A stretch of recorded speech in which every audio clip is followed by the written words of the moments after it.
Hello दोस्तों, मैं भूषण गायकवाड़ आप सबका स्वागत करता हूँ मेरे इस यूट्यूब चैनल में। आज हमारा जो टॉपिक है वो है क्रोमोसोमल थ्योरी ऑफ इनहेरिटेंस। ठीक है, इसके पहले हमने जो पढ़ा वो था मेंडेलियन इनहेरिटेंस, जिसमें हमने लॉज पढ़े, law of dominance, law of segregation, law of independent assortment, monohybrid cross और डायहाइब्रिड क्रॉस। यहाँ पे जो मेंडल ने स्टडी की थी उस स्टडी को मेंडल ने 1866 में पब्लिश किया था, बट उस टाइम पे बहुत सारे साइंटिस्ट उनकी स्टडी से कन्विंस नहीं हुए, क्योंकि उन्होंने अपने स्टडी में फैक्टर के बारे में बोला जिसके दो वेरिएंट होते हैं, डोमिनेंट और रेसेसिव, और दोनों एक दूसरे में मिक्स नहीं होते, ब्लेंड नहीं होते, वो सेपरेट हो जाते हैं गमिट फॉर्मेशन के टाइम पे और अलग अलग गमिट में चले जाते हैं, ऐसे उन्होंने बोला।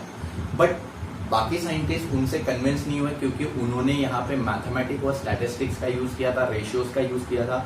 दूसरी बात, उन्होंने जो फैक्टर की बात कही थी वो फैक्टर की पोजीशनिंग भी उनको पता नहीं थी, मतलब पोजीशनिंग कहाँ पे होती है गमिट्स में, वो कहाँ पे प्रेजेंट होते हैं वो उनको पता नहीं था। तो इस वजह से बाद में जब 1900 में 1866 में मेंडल ने अपना वर्क पब्लिश किया, 1884 में मेंडल की डेथ हो गई। इसके बाद 1900 में क्रोमोसोम्स की डिस्कवरी हुई और उसके बाद माइटोसिस मियोसिस की भी डिस्कवरी हुई, उनके बारे में पता चला। बाद में जब साइंटिस्ट ने सारी स्टडीज की उसके बाद पता चला कि मेंडल का जो वो वर्क था वो बहुत ही एक्यूरेट था। अब इसके वजह से 3 साइंटिस्ट ने उनका वर्क जो है वो रीडिस्कवर किया, जिसमें थे ह्यूगो दे व्रिस, शेमार्क और कोरेंस। ठीक है, अब इसके बाद हम क्या देखते हैं कि 1903 में जब मेंडल के वर्क के बारे में लोगों को पता चला, तो ऐसे में मेंडल का वर्क एक साइंटिस्ट ने अपने वर्क के साथ कंपेयर किया। जिन 2 साइंटिस्ट एक्चुअली वो थे, that is Boveri and Sutton. Sutton and Boveri वो 2 साइंटिस्ट थे जिन्होंने क्रोमोसोम की इनहेरिटेंस की थ्योरी दुनिया को दी, that is chromosomal theory of inheritance. Character कैसे एक जनरेशन से दूसरे जनरेशन में जाते हैं with the help of chromosome, ये बताने वाले साइंटिस्ट थे सुटॉन एंड बोवेरी। और उन्होंने जब अपनी एक्सपेरिमेंट, अपनी जो रिसर्च की, उसमें उन्होंने मेंडल के जो फैक्टर के कैरेक्टर थे या मेंडल के जो फैक्टर के बिहेवियर थे उनको कंपेयर किया पैरेलली, दैट इज क्रोमोसोम के साथ। जब क्रोमोसोम डिवाइड होते हैं और क्रोमोसोम सेपरेट होते हैं at the time of meiosis के टाइम पे क्रोमोसोम सेपरेट होते हैं, ऐसे में उन्होंने देखा कि क्रोमोसोम सेपरेट हो रहे हैं, अलग अलग गमिट में जा रहे हैं, जिसके वजह से कैरेक्टर एक जनरेशन से दूसरी जनरेशन में जा रहा है, और उसी क्रोमोसोम पे होते हैं जीन और उसी में होते हैं अलील्स। तो इसी वजह से उन्होंने ये कंपेयर किया और उनको पता चला कि मेंडल की थ्योरी हमारी क्रोमोसोम की थ्योरी के साथ मिलती है, मतलब वो दोनों ही पैरेलली वर्क करते हैं। एक क्रोमोसोम पे एक जीन होता है जिसमें अलील होता है, दूसरे क्रोमोसोम पे भी वही जीन होता है, उसका दूसरा अलील होता है। तो इस तरीके से जब क्रोमोसोम सेपरेट होते हैं तो क्रोमोसोम के साथ जीन के 2 अलील भी क्या हो जाते हैं, सेपरेट हो जाते हैं। तो ये हमको पता चलता है सुटॉन एंड बोवेरी की थ्योरी से। तो क्रोमोसोमल थ्योरी ऑफ इनहेरिटेंस जो कि दी थी सुटॉन एंड बोवेरी ने 1903 में। ठीक है, अब इसके बाद इस स्टडी में हमने जैसे कि बोला, दे studied the parallel behaviour of Mendel's factor. उन्होंने मेंडल के फैक्टर का बिहेवियर स्टडी किया पैरेलली, किसके साथ, behaviour of chromosome at the time of meiosis. तो मियोसिस के टाइम पे क्रोमोसोम जिस तरीके से डिवाइड होता है उसी के साथ पैरेलली उन्होंने फैक्टर की भी स्टडी की है कि फैक्टर क्रोमोसोम के साथ ही डिवाइड होता है, मतलब फैक्टर के 2 वेरिएंट, 2 अलील अलग अलग क्रोमोसोम के साथ एक गमिट में जाते हैं। इसके बाद हम देखते हैं क्रोमोसोमल थ्योरी ऑफ इनहेरिटेंस में जो मेन पॉइंट्स है उसमें सुटॉन एंड बोवेरी ने क्या क्या एक्सप्लेन किया।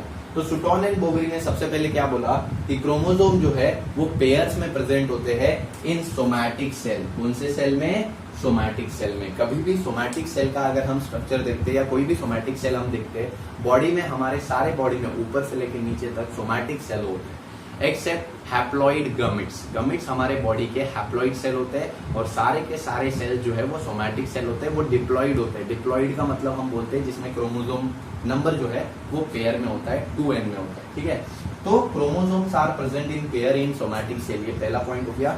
दूसरा हम बात करते हैं ड्यूरिंग गमिट फॉर्मेशन। जब इन्होंने बोला दूसरे पॉइंट में, जब गमिट फॉर्मेशन होता है, जब हमारे बॉडी में सोमैटिक सेल से गमिट बनते हैं, गमिट जिससे अगली जनरेशन फॉर्म होती है, ओवम या स्पर्म, तो ऐसे में जब गमिट सेपरेट होते हैं, इसी में क्रोमोसोम नंबर जो डिप्लॉइड है वो डिप्लॉइड से हटके कितना हो जाता है, हैप्लॉइड। और हर गमिट में क्रोमोसोम में से एक ही क्रोमोसोम जाता है, पेयर जो होता है होमोलॉगस, उस पेयर में से एक ही क्रोमोसोम एक गमिट में जाता है और दूसरा क्रोमोसोम दूसरे गमिट में। सोमैटिक सेल में दोनों क्रोमोसोम एक सेल में होते हैं, लेकिन गमिट्स में ये क्रोमोसोम जो है वो सेपरेट हो जाते हैं, एक क्रोमोसोम एक गमिट में जाता है और दूसरा क्रोमोसोम दूसरे गमिट में जाता है। ठीक है। तो separation of chromosome during gamete formation, ठीक है।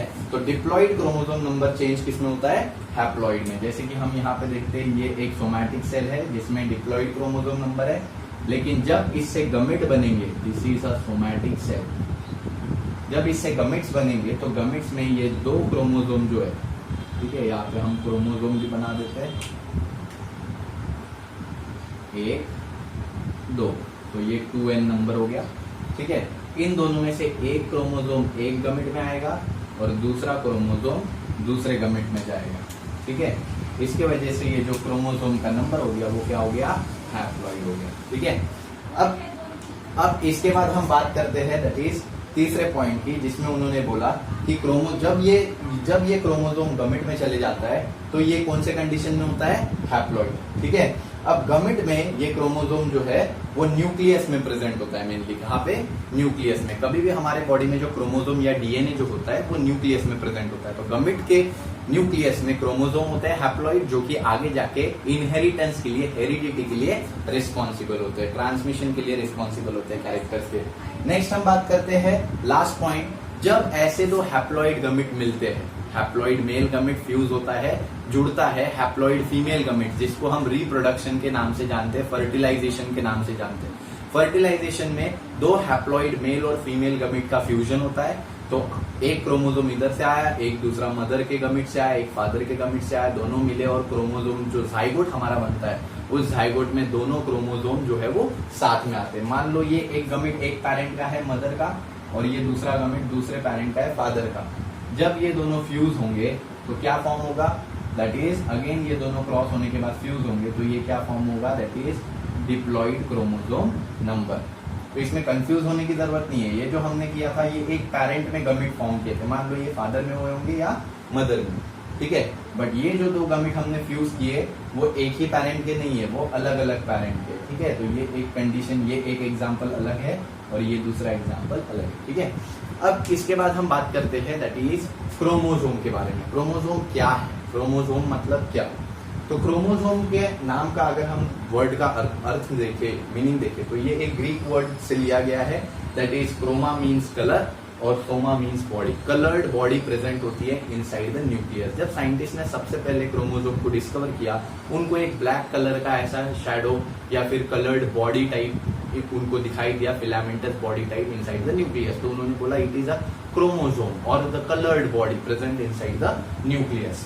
सो ये एक फिलामेंटस बॉडी होती है जो न्यूक्लियस में प्रेजेंट होती है। फिलामेंटस बॉडी जो कि डीएनए से बनी होती है, हिस्टोन और नॉन हिस्टोन प्रोटीन से बनी होती है। इसके बारे में हम अगले चैप्टर में डिटेल में डिस्कस करेंगे कि कैसे डीएनए, हिस्टोन और नॉन हिस्टोन प्रोटीन मिला के क्या बनता है क्रोमोसोम। तो बहुत सारा डीएनए और बहुत सारा हिस्टोन, नॉन हिस्टोन प्रोटीन, जैसे हम चक्री में मांझा लपेटते हैं वैसे ही हम देखते हैं कि हिस्टोन प्रोटीन पूरा चक्री जैसा कंसेप्ट नहीं होता, बट स्टिल उतना बड़ा जो डीएनए है वो छोटे से हिस्टोन प्रोटीन और नॉन हिस्टोन प्रोटीन के साथ मिलकर कंडेंस बॉडी बना लेता है डीएनए, जिसको हम बोलते हैं क्रोमोसोम। अब क्रोमोसोम जो है ये टर्म डिस्कवर करने वाले साइंटिस्ट जो थे, टर्म, क्रोमोसोम को नहीं, टर्म डिस्कवर्ड बाय द वेल्डेयर इन 1888। 1888 में उन्होंने ये टर्म डिस्कवर की थी, किसने? वेल्डेयर ने, क्रोमोसोम, ठीक है। अब इसके अलावा क्रोमोसोम की साइज की अगर हम बात करें तो क्रोमोसोम का साइज जो है वो वेरिएबल होता है। अलग अलग एनिमल्स या प्लांट्स में क्रोमोसोम का साइज अलग अलग हो सकता है। अब जनरली हम देखते हैं तो क्रोमोसोम का साइज अगर लेंथ वाइज बात करते हैं तो 0.1 माइक्रोमीटर से 31 माइक्रोमीटर तक उसकी क्या हो सकती है? लेंथ, लंबाई। और 0.2 माइक्रोमीटर से 2 माइक्रोमीटर तक उसकी क्या हो सकती है? विड्थ, चौड़ाई, ठीक है। इसके बाद हम देखते हैं क्रोमोसोम का फंक्शन क्या है। क्रोमोसोम के 3-4 फंक्शन है। सबसे इंपॉर्टेंट फंक्शन क्रोमोसोम का क्या है?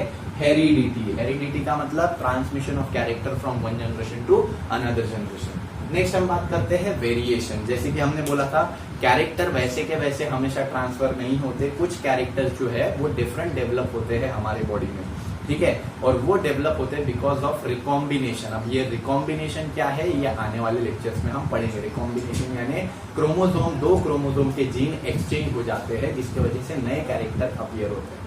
तो वेरिएशन आता है मतलब कुछ न्यू कैरेक्टर डेवलप होते हैं। अब बार बार ऐसे वेरिएशन आते जाता है तो जनरेशन आफ्टर जनरेशन वेरिएशन चलता है, 1, 2, 3, 4, 10, 15, और उसके बाद धीरे धीरे इवोल्यूशन आता है। जैसे कि आपको पता होगा हम पहले एप्स के जैसे दिखते थे, ह्यूमन बींग्स पहले एप के जैसे दिखते थे, एप्स में इवोल्यूशन आया और धीरे धीरे ह्यूमन फॉर्म हुआ। ये एक दिन, एक साल या 100 साल या 10 साल का डिफरेंस नहीं था, ये हजारों लाखों साल का जो था वो डिफरेंस था, ठीक है। तो इवोल्यूशन आता है जिससे नए कैरेक्टर्स हमारे बॉडी में आते हैं, बॉडी में और नई नई चीजें डेवलप होती है, नए फंक्शंस डेवलप होते हैं।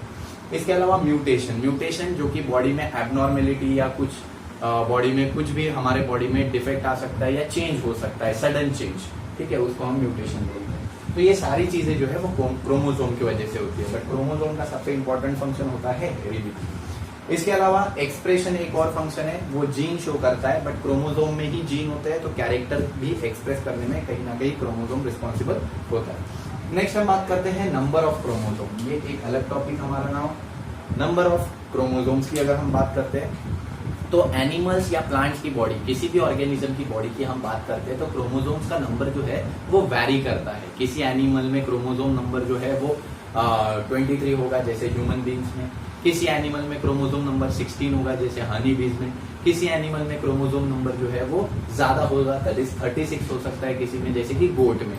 तो क्रोमोसोम नंबर वैरी करता है from species to species, animals to और ऑर्गेनिज्म टू ऑर्गेनिज्म, ठीक है।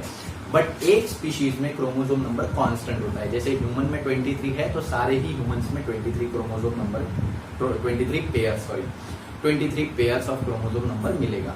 जैसे हनी बीज में 16 पेयर्स है, पेयर्स यानी 32 क्रोमोसोम टोटल, तो 16 पेयर्स है तो सभी हनी बीज में 16 पेयर्स का क्रोमोसोम नंबर मिलेगा। बोट्स में अगर 36 पेयर्स है तो सभी में 36 पेयर्स का क्रोमोसोम नंबर मिलेगा, तो ये वैरी करता है। अब क्रोमोसोम नंबर में कुछ टर्म्स आती है जो कि हमें समझना जरूरी है। तो सबसे पहली टर्म है प्लॉइडी। प्लॉइडी का मतलब क्या है? It is a degree of repetition of primary basic number. तो एक प्राइमरी बेसिक नंबर होता है, बेसिक नंबर यानी क्या, जितना गमिट से ट्रांसफर होता है वो क्रोमोसोम नंबर जो गमिट से, अब गमिट में कौन से क्रोमोसोम होते हैं? हैप्लॉइड, हैप्लॉइड यानी आधे, ठीक है। हमने बोला 2 क्रोमोसोम जो है वो साथ में रहते हैं बॉडी में, सोमैटिक सेल में, बट गमिट में दोनों में से एक ही जाता है, मतलब आधे क्रोमोसोम नंबर अगर बॉडी में पूरे है, जैसे हमारे बॉडी में 46 क्रोमोसोम्स है टोटल, 23 पेयर है, तो गमिट में सिर्फ कितने क्रोमोसोम होते हैं? 23। तो ये जो बेसिक नंबर होता है, इस बेसिक नंबर को हम क्या बोलते हैं? प्लॉइडी।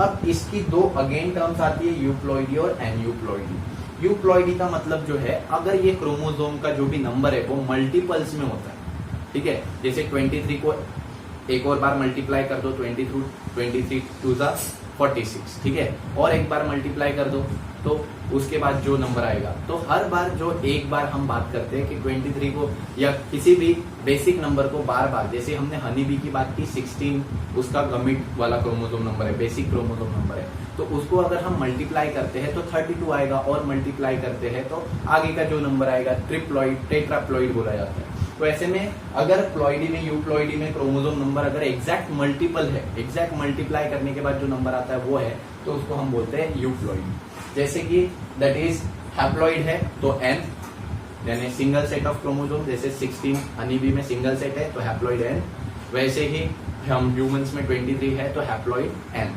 23n, ठीक है। उसके बाद डिप्लॉइड 2n, ठीक है, 2 बार n इंटू n, ठीक है। Triploid 3n, n into n, ठीक है, और टेट्राप्लॉइड दैट इज 4n, ठीक है। तो दैट इज हर बार जब क्रोमोसोम नंबर उसी प्रिंसिपल, उसी जनरल क्रोमोसोम नंबर से जब मल्टीप्लाई होता है तो उसको हम बोलते हैं यूप्लॉइडी। एन्यूप्लॉइडी यानी वो एग्जैक्ट मल्टीपल नहीं होता, बेसिक क्रोमोसोम नंबर यानी 16 अगर क्रोमोसोम नंबर हनी बीज में या हम में 23 बेसिक क्रोमोसोम नंबर है तो उसका एग्जैक्ट मल्टीपल वो नहीं है, मतलब उसमें या तो एक क्रोमोसोम नंबर ऐड है ज्यादा का, या एक क्रोमोसोम डिलीटेड है। तो n+1 या n-1 ऐसा भी हो सकता है, या 2n+1 2n-1 ऐसा भी हो सकता है। तो एक क्रोमोसोम नंबर ज्यादा या एक क्रोमोसोम नंबर कम, मल्टीपल में होगा क्या? नहीं। अब इसके बाद हम बात करते हैं, दैट इज नेक्स्ट टॉपिक जो कि हमारा है स्ट्रक्चर ऑफ क्रोमोसोम। क्रोमोसोम के स्ट्रक्चर के बारे में हम आगे बढ़ते हैं। सो आइए दोस्तों अभी देखते हैं structure of chromosome. So chromosome का अगर हम स्ट्रक्चर देखते हैं तो क्रोमोसोम का स्ट्रक्चर 2 सिस्टर क्रोमैटिड से मिलकर बना होता है। सो यहाँ पे हम देख सकते हैं 2 सिस्टर क्रोमैटिड है, ये जो है क्रोमोसोम का एक सिस्टर क्रोमैटिड है जो कि बीच में सेंट्रोमियर से कनेक्टेड है, और ये दूसरा सिस्टर क्रोमैटिड है जो कि अगेन सेंट्रोमियर से कनेक्टेड है। अगर इन दोनों को हम जोड़ देते हैं तो कुछ ऐसा स्ट्रक्चर मिलता है, और इसे हम बोलते हैं क्रोमोसोम। तो chromosome is made up of 2 sister chromatid. Chromosome 2 sister chromatid से बनता है, पहली बात, ठीक है। तो यहाँ पे हम साइड में लिखते हैं 2 sister chromatid. Chromosome 2 sister chromatid से बनता है। अब एक सिस्टर क्रोमैटिड की भी अगर हम बात करते हैं तो एक सिस्टर क्रोमैटिड जो है वो 2 सब सिस्टर क्रोमैटिड से बनता है। एक सिस्टर क्रोमैटिड किससे बनता है? 2 सब सिस्टर क्रोमैटिड से, जिसको हम बोलते हैं क्रोमोनीमाटा। क्रोमोनीमाटा, ठीक है, क्रोमोनीमाटा। तो यहाँ पे भी हमको ये जो स्ट्रक्चर दिख रहा है, ये स्ट्रक्चर इज क्रोमोनीमाटा। ये डायग्राम भी हम समझेंगे क्या डायग्राम है और कैसे इसके ये जो लेबलिंग्स है। तो ये भी जो हमको स्ट्रक्चर दिख रहा है, दिस ऑल्सो क्रोमोनीमाटा, ठीक है, जो लिखा है ऊपर। सो दिस इज क्रोमोनीमाटा, जो कि हम देखते हैं एक क्रोमोसोम बनता है 2 सिस्टर क्रोमैटिड से। तो ये 2 सिस्टर क्रोमैटिड से एक क्रोमोसोम बना। एक सिस्टर क्रोमैटिड 2 सब सिस्टर क्रोमैटिड से बनता है, जिसको हम बोलते हैं क्रोमोनीमाटा। क्रोमैटिड हम क्यों बोल रहे हैं? क्योंकि वो क्रोमैटिन मटेरियल से बने हैं। अगर ये भी नहीं समझा है तो हम देखते हैं, ध्यान दो, ये है हमारा डीएनए, ठीक है, और डीएनए का जो बहुत बड़ा सा ऐसा गुताड़ा होता है, बहुत सारा डीएनए जब न्यूक्लियस में होता है तब इसको हम क्रोमैटिन बोलते हैं। क्या बोलते हैं? क्रोमैटिन। अब ये क्रोमैटिन जब कंडेंस्ड होता है तब उसको हम क्या बोलते हैं? क्रोमैटिन। क्या बोलते हैं? क्रोमैटिड। तो ये कंडेंस बन के एक सिस्टर क्रोमैटिड बनाता है। एक सिस्टर क्रोमैटिड किससे बनता है? 2 क्रोमोनीमाटा से, ठीक है। अब इसके बाद ये जो स्ट्रक्चर है, ये दोनों सिस्टर क्रोमैटिड एक दूसरे से ज्वाइंट हुए हैं by a help of centromere. तो किसकी हेल्प से? सेंट्रोमियर की हेल्प से ये दोनों एक दूसरे के साथ ज्वाइन हुए, जिसकी को हम प्राइमरी कंस्ट्रक्शन भी बोलते हैं। तो बेसिकली एक क्रोमोसोम का स्ट्रक्चर जो है 2 सिस्टर क्रोमैटिड से बनता है। एक सिस्टर क्रोमैटिड 2 क्रोमोनीमाटा से बनता है, और ये दोनों एक दूसरे से ज्वाइंट होते हैं with the help of centromere और प्राइमरी कंस्ट्रक्शन। इसी के ऊपर काइनेटोकोर की एक लेयर होती है, ठीक है, काइनेटोकोर होता है, जहां से जो स्पिंडल फाइबर है वो फॉर्म होते हैं। जब क्रोमोसोम सेपरेट होते हैं मियोसिस के टाइम पे, तो स्पिंडल फाइबर फॉर्म होते हैं, और ये स्पिंडल फाइबर काइनेटोकोर से ही फॉर्म होते हैं।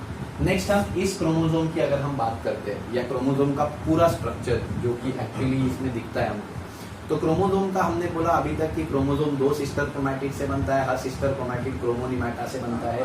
दोनों सिस्टर क्रोमैटिड ज्वाइन होते हैं सेंट्रोमियर के साथ, जिसको प्राइमरी कंस्ट्रक्शन बोलते हैं। बट कुछ क्रोमोसोम पे सेकेंडरी कंस्ट्रक्शंस भी होते हैं, जैसे कि ये क्रोमोसोम जो है, इसमें ये जो है वो प्राइमरी कंस्ट्रक्शन है। तो ये हमारा सेंट्रोमियर हो गया, ठीक है।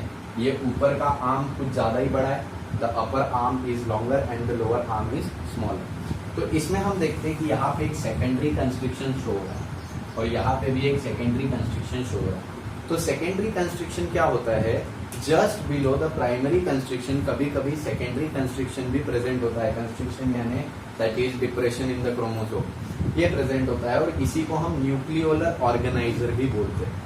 ये जो है आगे जाके न्यूक्लियोलस फॉर्मेशन करने में हेल्प करता है। न्यूक्लियोलस जो हमारे न्यूक्लियस के अंदर होता है, उसके फॉर्मेशन में ये हेल्प करता है, जिसमें जो डीएनए होता है, ठीक है। इसके अलावा कुछ क्रोमोसोम में सैटेलाइट होता है, कुछ क्रोमोसोम में, ठीक है। ऐसे क्रोमोसोम को हम सैट क्रोमोसोम बोलते हैं। क्या बोलते हैं? Set chromosome. सैटेलाइट, ये देखो लास्ट पार्ट जो हमको दिख रहा है, सैटेलाइट ये वो पार्ट होता है क्रोमोसोम का जो कि उससे कभी भी डिटैच हो सकता है, कभी भी अलग हो सकता है, ठीक है। और ये सैटेलाइट जो है वो क्रोमोसोम के साथ जनरली कनेक्टेड होता है। हर एनिमल में मिनिमम 4 सैटेलाइट होते हैं पूरे क्रोमोसोम में, ठीक है। हम ह्यूमंस की बात करें तो हमारे क्रोमोसोम में, हमारे ह्यूमन बॉडी में जितने क्रोमोसोम है, उसमें क्रोमोसोम नंबर 13, 14, 15 एंड 21 एंड 22, ठीक है। 13, 14, 15, 21 एंड 22, ये जो क्रोमोसोम है इनके सैटेलाइट है। दैट्स व्हाई इनको सैट क्रोमोसोम बोलते हैं। क्या बोलते हैं? सैट क्रोमोसोम, ठीक है। इसके बाद ये जो स्ट्रक्चर है, इसमें हमें एक और चीज दिख रही है, टीलोमियर। टीलोमियर क्या होता है? जैसे हम देखते हैं क्रोमोसोम जो है वो डीएनए से बना है। ये जो अंदर ये जो मटेरियल है, this is nothing but the DNA. अब डीएनए क्या है? वो बहुत ज्यादा कंडेंस फॉर्म में लपेटा गया है, जिसके वजह से कई जगह पे डीएनए बाहर की तरफ निकल आता है, कई जगह पे अंदर चले जाता है, कहीं पे बाहर निकल आता है, कहीं पे अंदर चले जाता है, जिसके वजह से क्रोमोसोम पे स्वेलिंग दिखती है। क्या दिखती है? स्वेलिंग। तो ये हमको डायग्राम में कुछ इस तरीके से दिखाया, बट रियलिस्टिक अगर हम देखेंगे तो रियल में हमको यहाँ पे कुछ ऐसी स्वेलिंग दिखाई देगी क्रोमोसोम के ऊपर। तो ये जो स्वेलिंग्स हमको दिख रही है, इन स्वेलिंग्स को हम क्या बोलते हैं? क्रोमोमियर। क्या बोलते हैं? क्रोमोमियर। इन स्वेलिंग्स को क्रोमोमियर बोलते हैं। तो टीलोमियर क्या है? टीलोमियर क्रोमोसोम का फाइनल पार्ट होता है, जो दो क्रोमोसोम के जो आर्म्स होते हैं, देखो यहाँ पे ये आर्म है क्रोमोसोम का है और ये एक आर्म है, वो टिप है। तो इन दोनों को एक दूसरे से फ्यूज होने से, ज्वाइन होने से, चिपकने से रोकता है। Telomere prevents the stickiness of the two arms of chromosome. दो आर्म ऑफ क्रोमोसोम को एक दूसरे से चिपकने से रोकता है टीलोमियर। ठीक है, तो अभी तक हमने क्रोमोसोम का सारा स्ट्रक्चर स्टडी कर लिया है। तो ध्यान दो, सबसे पहले हमने क्या बोला? क्रोमोसोम जो है वो दो सिस्टर क्रोमैटिड से बनता है। Her sister chromatid, each sister chromatid जो है वो क्रोमोनिमेटा से बनता है। ठीक है, फिर उसके बाद हमने बोला दो सिस्टर क्रोमैटिड जो है वो ज्वाइन होते हैं किसके साथ? किसके थ्रू? सेंट्रोमियर के थ्रू। ठीक है, उसको हमने प्राइमरी कंस्ट्रक्शन भी बोला था। ठीक है, इसके बाद हमने बोला है कि कई कई क्रोमोसोम में सेकेंडरी कंस्ट्रक्शन भी होता है, और सेकेंडरी कंस्ट्रक्शन जिसको हम क्या बोलते हैं?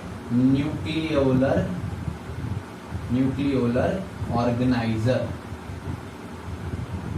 इसी को नॉर भी बोला जाता है, न्यूक्लियोलर ऑर्गेनाइजर। ठीक है, ये जो होता है वो न्यूक्लियोलस फॉर्मेशन में हेल्प करता है। नेक्स्ट हमने पढ़ा क्रोमोसोम में सैटेलाइट होता है।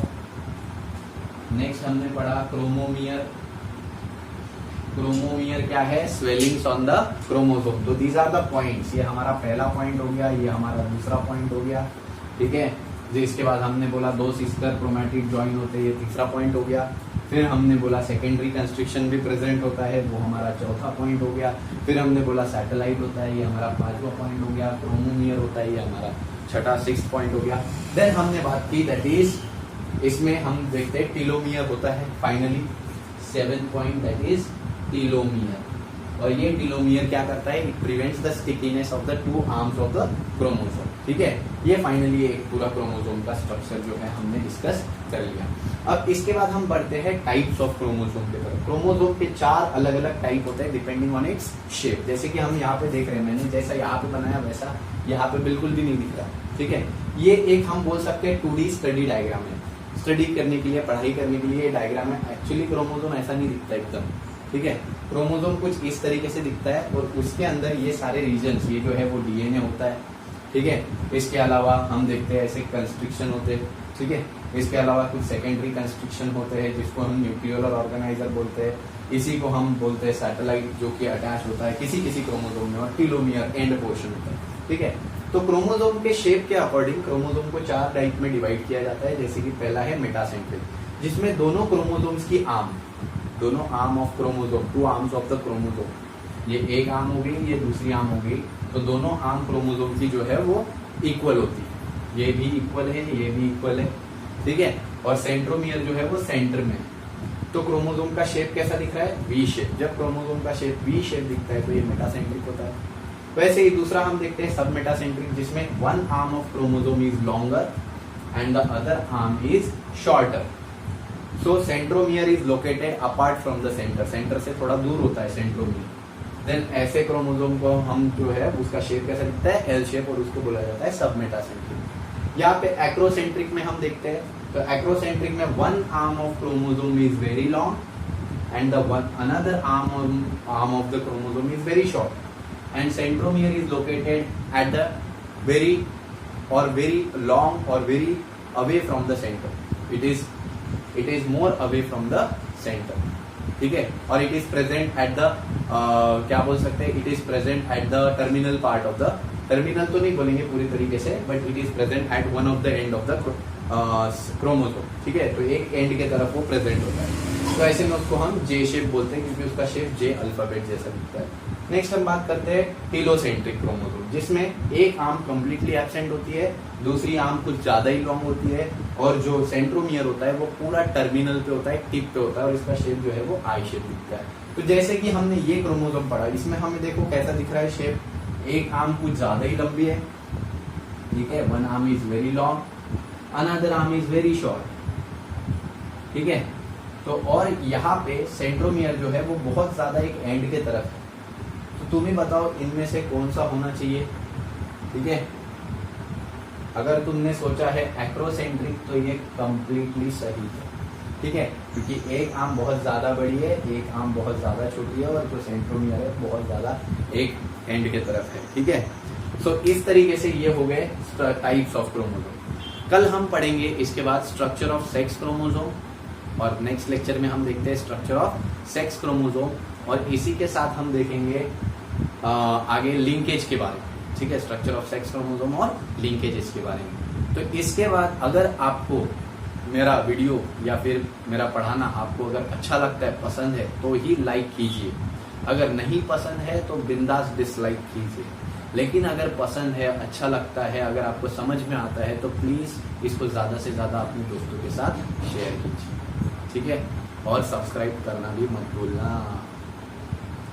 आपका दोस्त भूषण है। Thank you.